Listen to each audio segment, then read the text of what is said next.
এইবারের মতো আমার খালি হাতে ফিরে আনটা ভাইজান।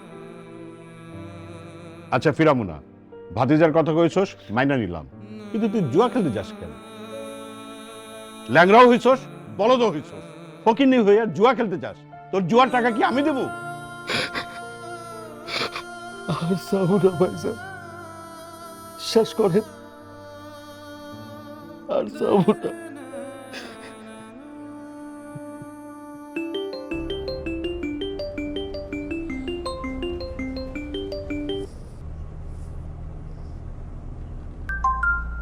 ফোন ধরো না কেন? কত কষ্ট করে উর্মিলার বাবাকে বলে একটা ভালো চাকরি ঠিক করলাম, গেল না কেন ইন্টারভিউতে?